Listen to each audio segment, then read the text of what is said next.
Do you want to show two different angles at the same time? Or perhaps you need to compare before and after footage side by side.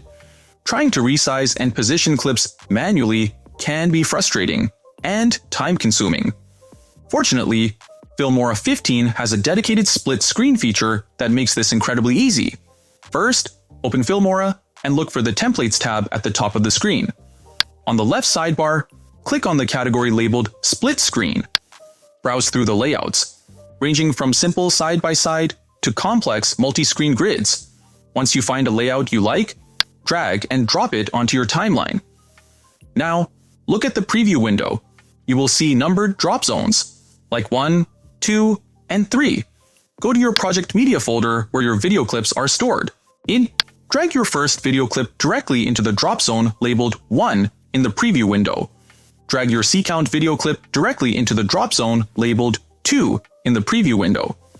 Now, play back your video. You have a professional, dynamic multi-screen sequence that looks like a high-end broadcast. It is clean, organized, and engaging. If this tutorial helped you multitask, please hit that like button, and do not forget to subscribe for more Filmora 15 editing tips.